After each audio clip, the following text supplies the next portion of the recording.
bienvenue dans mes histoires paranormales de RPP Belgique 2.0. Ici c'est Carole et je vais vous raconter l'histoire de la maison la plus, je pense, la plus connue dans le monde du paranormal. Évidemment, je vous parle de la maison du diable sous le nom de Amityville. Car cette maison habite évidemment dans le petit patelin d'Amityville. Ils n'ont pas été chercher très loin pour trouver le nom de la baraque. Mais bon, voilà. Alors, je vais vous raconter, je vais vous expliquer elle a été construite donc en 1928. Donc, je vais essayer de vous dire depuis le début. Maintenant, il y a un trou. Hein. Entre 1928 et 1974, la date, tout ça nous intéresse. Voilà. Non, si je sais, je mens. Je sais qu'elle passe de main en main et ils le disent qu'il ne s'est jamais rien passé. Maintenant, vous allez me dire, il n'y a pas eu de drame, je suppose, enfin répertorié en tout cas avant 1974. Donc c'est peut-être pour ça aussi qu'on n'en parlait pas trop, parce que ben, voilà, c'était une maison tranquille, et puis voilà. Donc c'est une maison qui au début a commencé à construire en 1928 au 112 Ocean Avenue, qui avant était au 108. Pourquoi? Je n'en sais rien. Des fois, ils remettent des numéros, ils changent de numéro. Ça arrive, même en Belgique, ça arrive. Donc voilà. Donc elle a été construite en 1928. Je sais que, donc voilà, elle est passée de main en main, comme toute maison, voilà. Et en 1974, exactement le 13 novembre 1974, c'est là où je ne fais ça, mais en réalité c'est pas drôle, où toute une famille a été complètement décimée, on peut dire un massacre. Donc voilà. Donc je vais essayer de vous raconter ce qui s'est passé.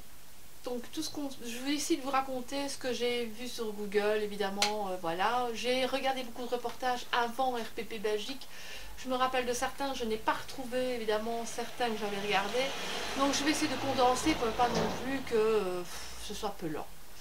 Donc construit en 1928, moi la date qui m'intéresse c'est en 1974, donc exactement le 13 novembre 1974, un homme, je vais le dire comme ça, un homme rentre dans un bar. Il s'agit de Ronald Junior DeFeo. Et dans le bar, il dit qu'il a découvert toute sa famille décimée, assassinée, et voilà. Un homme qui était dans le bar va suivre Ronald Junior DeFeo à son domicile et en effet ne peut que constater que toute la famille évidemment, donc il y avait exactement, je crois que c'est 2 sœurs et 2 frères ainsi que les parents qui sont évidemment morts. Donc ils appellent la police vers 18h, je crois que c'est 18h30, 35 ou 36, je ne sais pas, peu importe. Et évidemment, la police arrive et ne peut que constater évidemment le décès de toute la famille. Donc il y avait Ronald Senior DeFeo, qui était marié et qui travaillait, je suppose, j'en ai déduit avec ce que j'ai lu, travaillait pour son beau-père. Donc sa femme s'appelait Marie-Louise Brigante ou Brigante, je ne sais pas comment ça se dit en anglais. Et eux avaient en tout 5 enfants, dont Ronald Junior DeFeo. Il y avait Dawn qui avait 18 ans, Ronald lui il avait 23 ans, il y avait Allison de 13 ans, il y avait Mark de 12 ans et le petit John de 9 ans. Donc toute la famille évidemment a été assassinée, ils ont fait une enquête et à un moment donné, voilà, ce qu'il y a c'est que quand ils ont fait une enquête de voisinage, personne n'a entendu, parce qu'ils ont été assassinés avec 2 armes, enfin ils ont retrouvé 2 armes, dont un fusil de calibre 22 je pense si j'ai bien lu. Et un autre revolver, je pense. Mais je n'ai pas bien lu je n'ai pas eu, enfin, je n'ai pas eu le détail de cette arme. Donc, le problème c'est que les voisins n'ont jamais rien entendu, n'ont entendu aucun coup de feu. On sait que sur place, on a retrouvé des oreillers. Est-ce qu'ils auraient utilisé les oreillers pour étouffer le son? À mon avis, certainement. Bon, soit il y avait du sang partout, et c'était, voilà, ça devait pas être très très très glorieux à être policier à ce moment-là. Donc ils ont retrouvé tous les corps, ils ont fait évidemment des autopsies, ils ont remarqué, enfin je pense que Ronald Junior DeFeo a raconté toute une histoire en disant que cette nuit-là il avait du mal à dormir, donc il était allé dormir chez ses parents, et il est parti travailler le matin comme d'habitude, et puis pendant la journée il a essayé de les joindre, impossible de les joindre. Et vers, bon, je suppose en soirée, il a découvert tous les corps, il est allé dans le bar et il a dit voilà, j'ai retrouvé toute ma famille, patati patata. Maintenant, évidemment, pendant certainement quand ils ont fait l'enquête, ils savent que les parents, enfin toute la famille aurait été assassinée à partir de 3 heures du matin. Et il y a un souci quoi. Comment est-ce qu'il aurait pu être là à 3 heures du matin et ne pas lui être assassiné et rien entendre surtout, enfin voilà quoi. Le seul survivant, et voilà. Après, il a commencé à changer d'avis en disant mais écoutez, je suis partie à 4 heures du matin, enfin je suis partie, voilà, j'ai pas eu le temps, mais ça ne concordait pas. Maintenant, il faut avouer que l'autopsie, ils disent 3 heures du matin, mais bon, il y a toujours une marge. Hein. À l'époque, on ne savait pas, toujours maintenant, on ne sait pas spécialement à l'heure exacte qu'on décède. Donc je sais qu'après, il a commencé à dire que c'était pas possible, il était parti avant, ou voilà quoi. Bon, évidemment, après enquête, puis il a avoué, je suppose qu'à un moment donné, il n'avait plus su vivre comme ça, c'est pas possible. Donc il a avoué avoir assassiné toute sa famille. Maintenant, je sais que pendant l'autopsie, ça j'ai lu, que on a retrouvé également sur comment dire, sur la chemise de nuit de Dawn, donc la fille de 18 ans, on a retrouvé des résidus de poudre non brûlés. Donc on se demande comment ça se fait, parce que quand on a ça, c'est-à-dire qu'on a soit été tireur, enfin, on a participé d'une manière ou d'une autre. Il y a quelque chose qui... Et puis après enquête, ils ont marqué que tout seul, il n'aurait jamais pu le faire, et on suppose qu'il l'a protégé. Enfin, maintenant, sa fille, sa soeur a été assassinée également. Est-ce que... On suppose aussi qu'ils étaient trois. Ils disent trois, qu'il n'aurait pas été tout seul, mais sa soeur n'était pas tout seul non plus. On a pensé à un moment donné au petit ami de la soeur, je pense. Je crois que ça a été dit. Mais bon, voilà quoi. Ronald a tout pris sur son dos, et puis sa sœur était décédée, donc il n'y avait personne pour dire le contraire. Et je suppose que s'il y avait un troisième individu, il n'allait pas dire oups, je faisais partie de la petite fête de la nuit du 13 novembre. Non, donc voilà. Et Ronald Junior a pris exactement 6 peines consécutives de 25 ans pour chaque meurtre, évidemment, chaque personne tuée. Je vais essayer de vous mettre les photos de la famille complète. Là, j'ai trouvé une photo avec toute la famille. Voilà. J'ai 2-3 autres photos que je vais vous mettre également. Qu'est-ce que je peux dire d'autre sur ça, à part que, ben voilà, et puis on n'en parlait pas plus que ça, voilà. C'est pas à partir de là que l'histoire d'Amityville Maison du Diable est née. On sait juste, voilà, c'était un fait divers comme un autre, la famille a été décimée. Et puis, la maison a été mise en vente. J'ai lu à ce moment-là 80 000 $.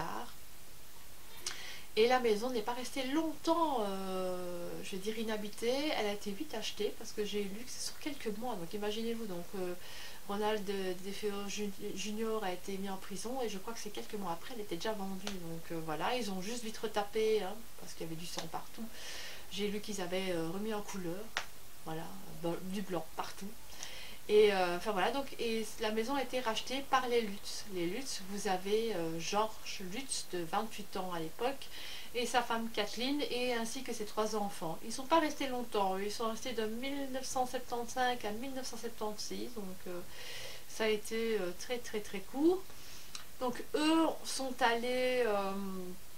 ont vécu dans la maison, mais ils ont dit qu'ils avaient déjà des phénomènes, donc ça apparaissait déjà, ils auraient déjà vécu des choses.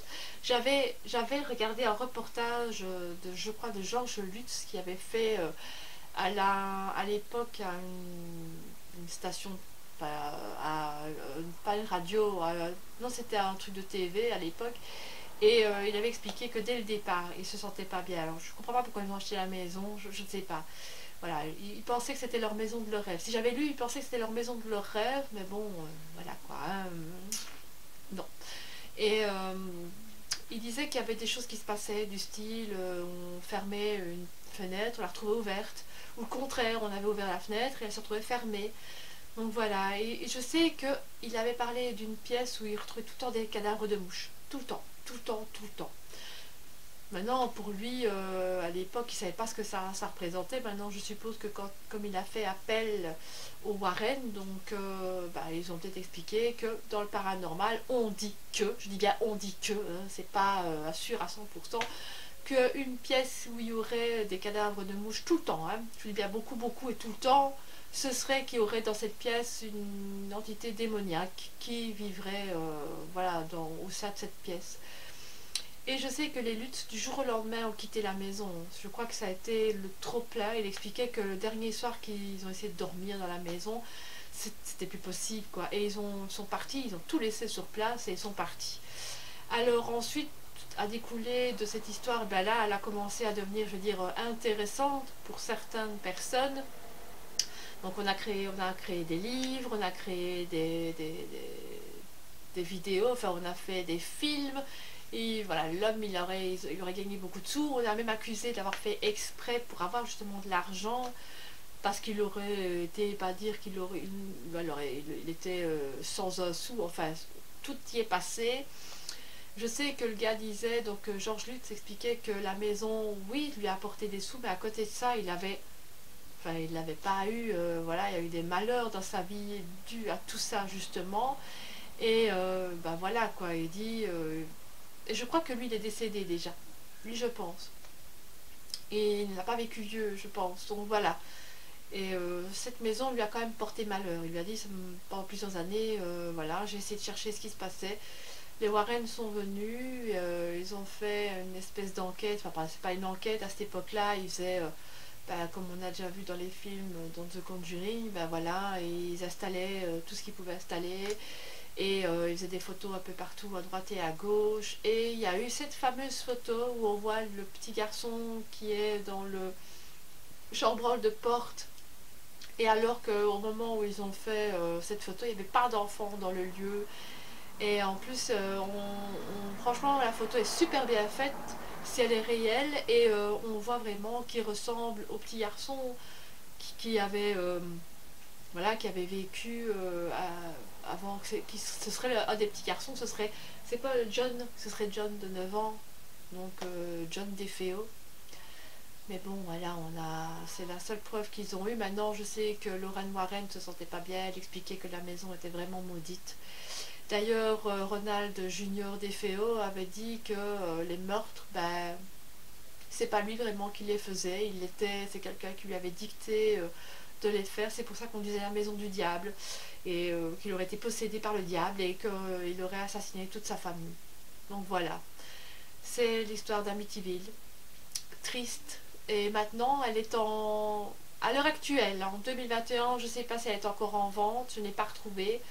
Je sais qu'elle a été en vente en 2010, qu'ils ont tout retapé, ils ont refait, j'avais vu des belles photos comme quoi ils avaient refait la maison, et d'ailleurs elle est magnifique, hein, vous pouvez regarder sur Google, j'ai pas mis toutes les vidéos, toutes les photos, sinon voilà, mais elle est belle, et en 2010 elle a été vendue, écoutez bien, elle était en vente à 1 150 000 $, ce qui vaut à 929 315 €.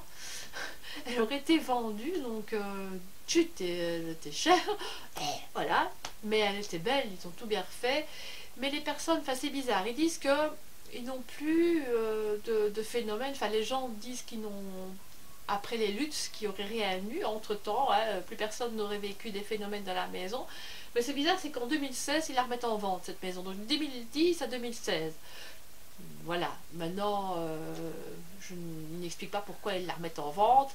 Et en 2016 je sais qu'elle est en vente, mais je ne sais, j'ai pas regardé le prix. Voilà, je trouve à mon avis elle a encore repris un peu plus certainement elle va encore un peu plus cher. Donc voilà, je pense que j'ai été assez bien concrète, je pense que j'ai dit le principal. Voilà, la prochaine histoire paranormale, je ne sais pas de quoi ça parlera. Je vais encore réfléchir, un petit peu en parler avec Geoffrey, peut-être trouver autre chose que toujours des maisons, peut-être l'histoire d'une autre famille, ou peut-être d'une maison, je ne sais pas. Voilà, il y a des trucs qui vont dire à ce que je vais raconter la prochaine fois. Je vais voir. J'attends toujours si certains pouvaient m'envoyer des petites histoires qu'ils auraient vécues en MP sur RPP Belgique 2.0. Maintenant, voilà, je ne vous oblige pas. Je ne dirai pas les prénoms des personnes. Et mettez un petit pouce bleu pour me dire quand même merci d'avoir fait cette petite vidéo. Je vais essayer de mettre des petites images. Voilà, si je ne sais pas les mettre au milieu de la, je vous mettrai à la fin de la vidéo. Je vous dis merci d'avoir quand même de m'avoir écouté et je vous dis à la prochaine. Bisous tout le monde. Tchuss.